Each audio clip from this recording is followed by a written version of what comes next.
skipping ahead here. Keith was gone by the time Claire finally came home, hours after dinner. We weren't done studying, was her excuse. You were going to call, Beth said. I lost track of time. Why? What were you doing? I told you already.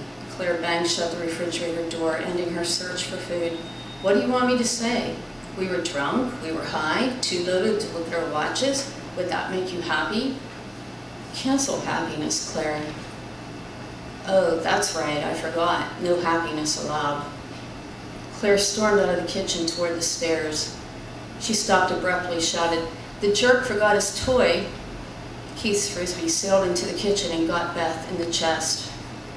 Rubbing her breastbone, she picked it up from the floor and went after Claire.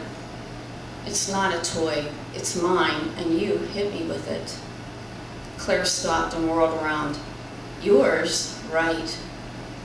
In a manner of speaking, it's mine to use while I learn how to throw it. Claire snorted. You?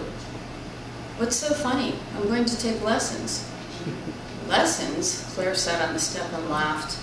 The old dress's skirt hiked up her thighs. The edges of the sleeves were disheveled and fraying. Who takes Frisbee lessons? Someone's going to teach me. Someone I met at the park.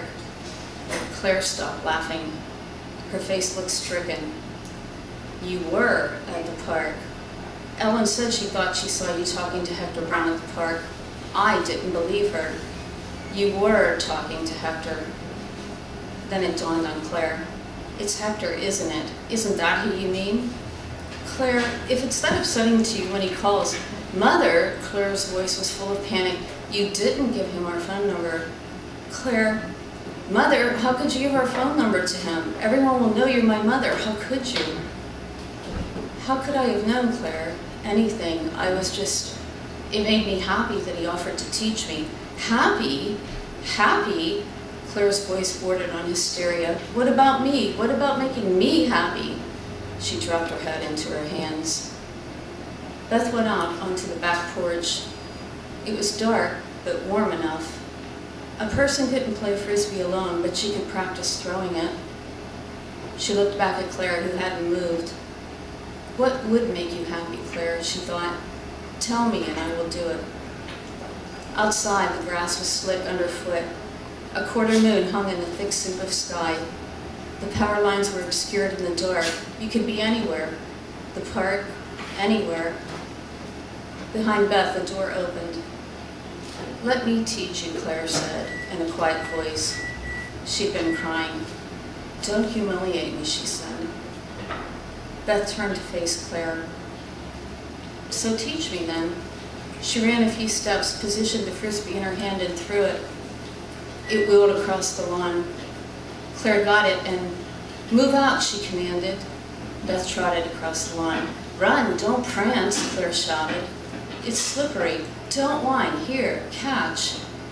Beth slammed her hands together and caught the Frisbee sandwich style. Now she took more careful aim. No, Claire yelled. You just let it rip while you're running. You don't stop, just keep moving. She took off as if to demonstrate when her legs slid out before her. She went down on her back, her booted feet sticking out momentarily, skirt poofed open, her underwear gleaming in the night. Beth laughed. Go ahead, laugh, Mother. It's funny, Claire said humorlessly.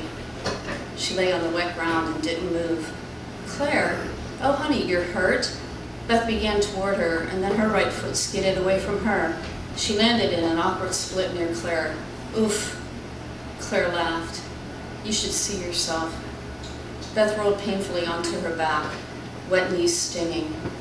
You don't look so charming yourself, she said. They both laughed loudly now. A light went on in the neighbor's house. Claire stopped. We're crazy, she said. In profile, the bridge of her nose was a delicate imitation of the moon, a softer, more beautifully drawn curve, luminous and near. Beth wanted to trace it with her fingertips. We're just happy, she said. No, we're not, Claire corrected her. Oh, Claire, Beth said. But Claire wouldn't budge. Beth could feel her daughter's certainty as surely as the warmth of Claire's arm next to her. Beth's fingers were cold and ached to touch Claire. "You're right," she conceded, "but we're trying to be." Claire considered, and Beth took a breath and reached for Claire's hand. They lay on their backs on the wet grass, looking up at the moon, Claire letting Beth hold her hand, the frayed lace pressed between their palms. Thank you.